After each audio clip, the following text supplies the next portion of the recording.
आप सभी का स्वागत है योग और स्वास्थ्य पर आधारित हमारे इस बेहद खास कार्यक्रम स्वस्थ विचार में। मैं हूं आपके साथ आपका साथी विकास।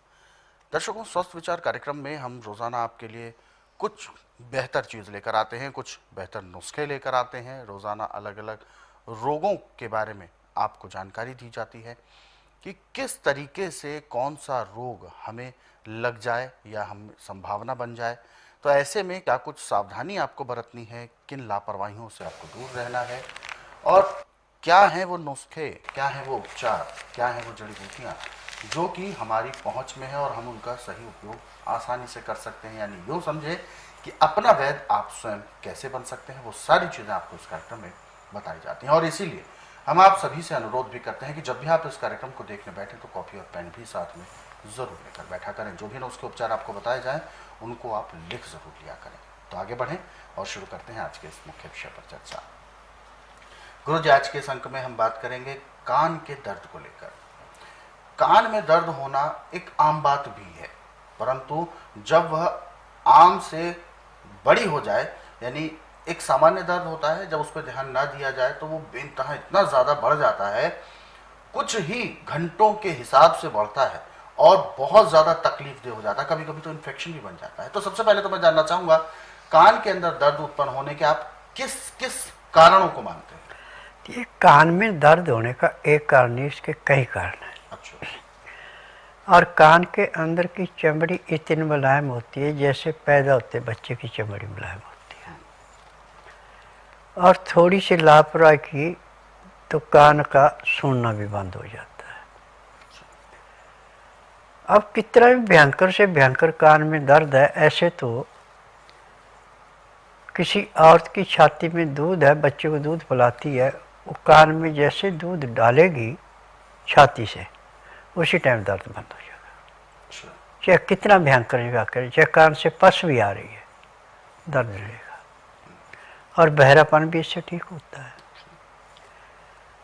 परंतु आजकल की औरतें जो है किसी के कान में दूध डालना पसंद नहीं करती। उनको चाहिए कि 50 ग्राम सूखी बेलगिरी को कूट के पाउडर बना लें। अब इस पाउडर को गाय के पेशाब में आधा किलो पेशाब होना चाहिए, उसमें इतना उबालें कि आपका आधे किलो का पेशाब जो 200 ग्राम रह गया। अब उसको छान लें। उसको छान करके उसके अंदर आधा किलो बकरी का दूध मिलाएं और 100 ग्राम उसमें सरसों का तेल। अब इसको धीमी आंच पे फिर इतना उबालना है कि तेल तेल बचे, बाकी सब चीज़ें सूख जाए। अब नीचे उतार के जब 15 से 18 डिग्री गर्म रह जाए तो इसको कपड़े से छान लें, और छान करके इसके अंदर ग्राम 1.5 ग्राम देसी कपूर पीस के मिला दें और इसको ढक के रख दें। अब नीले रंग की कांच की बोतल लें, उसके अंदर इस तेल को डाल करके अब 40 दिन तक इसको धूप में रखना है। दिन में 2 बार इसको हिलाना है।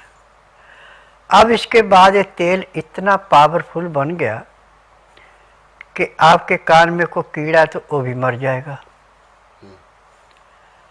कान से पस सारी वो खत्म हो जाएगी, कान में भैं भैं झैं झैं आवाज आ रही वो खत्म हो जाएगी। कितना भयंकर से भयंकर दर्द है, जैसे कान में 2 बूंद पड़ेगी दर्द उसी टाइम समाप्त। ये इतना जबरदस्त नुस्खा है। तो तभी मैं कहता हूँ कि देखिए, मेरा नियम है कि आंधे को दिखाना, बहरे को सुनाना, गूंगे से बुलाना, बांझ से संतान उत्पत्ति करवाना, मर्द को मर्द बनाना, ये मेरा काम है। क्योंकि मुझे 10,000 जड़ी बूटियों की पहचान है जिनसे मैं दवाइयाँ बनाता हूँ, और मेरी अपनी फार्मेसी दवाइयाँ बनाने की, ये दवाइयाँ मेरी रजिस्टर्ड है, पेटेंट है, इनका साइड इफ़ेक्ट कोई नहीं है। सबसे बड़ी बात यह है कि इन दवाइयों की एक्सपायर डेट नहीं होती। अब ये जो कान का तेल बनेगा चाहे 10 साल भी आपके पास रहे, इसकी कोई एक्सपायर डेट नहीं है।